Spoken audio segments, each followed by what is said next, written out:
Hi, welcome to Simple or Not Kitchen. My name is Melissa Sainode, and today we are making this candle, and it's edible. We're going to make it out of butter. This is something that's pretty and it's delicious, and it's been all over the internet lately.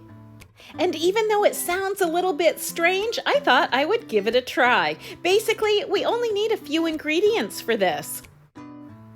Of course, the star of this recipe is our butter. My butter is just regular unsalted butter. I'm using just one stick of it, and it is at room temperature. We also need a wick. I just went online and I searched for a food grade wick.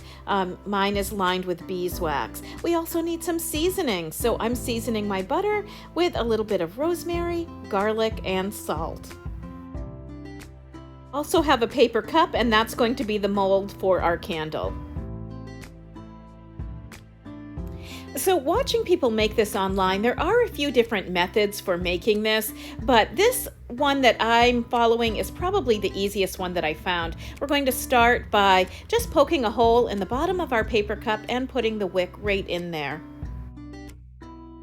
I have a few sprigs of rosemary. Some I'm going to put on the bottom of my candle, but the rest of it I'm going to go ahead and chop up and mix in with my butter. So in watching videos of how to do this online, there seem to be several different ways. Some people prefer to melt the butter first and then mix in the seasonings. I actually don't like melting the butter first, so I'm not going to. I'm just going to put it in. It's been softened, it's been sitting at room temperature, and I'm just going to mix in my chopped rosemary, my chopped garlic, and a little bit of salt. And I'm just going to mix that all together. You can season your butter any way you like. I just really like the combination of rosemary and garlic, but some chili flakes would be nice in this, or some lemon zest would also be really yummy. And you can also do this with some of those really nice vegan butters that are out there as well. So now that my butter is all mixed together, I'm going to line the bottom of my cup with the rosemary sprigs, and then I'm going to take my butter and I'm going to press it right down into the cup.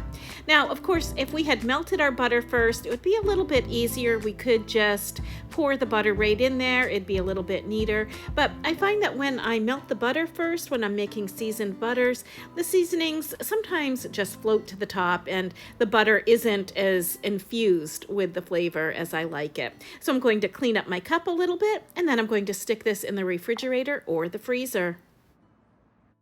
And when it comes out of the freezer, we are just going to remove it from the mold by cutting away the paper cup.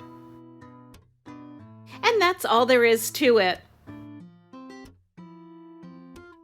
So a lot of people use these butter candles. They'll cut a hole in a loaf of bread and they'll stick the candle in the middle. The idea being that as the candle melts a little bit, the butter seeps into the bread, and that's really delicious. But I actually prefer to use this as part of a charcuterie board.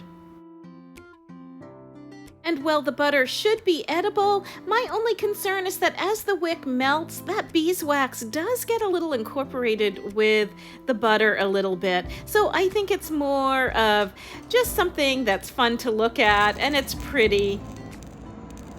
So after the candle is lit, of course, it starts to melt the butter a little bit, making it sort of a dip for bread. But you can also see where the beeswax from the wick is also melting as well and sort of mixing in with the butter, and that's maybe not so yummy. But it is pretty, and it's sure to be a conversation piece, and you could probably cut away edges of the butter as well and still eat it. I just don't know that I would stick my bread in the center of the melted part of the candle. If you give this recipe a try, let me know how it turned out. Let me know how you changed it up a little bit. I'd be really excited to hear from you. And thank you so much for watching Simple or Not Kitchen. You'll find more recipes, articles, and video at PenalCentral.com.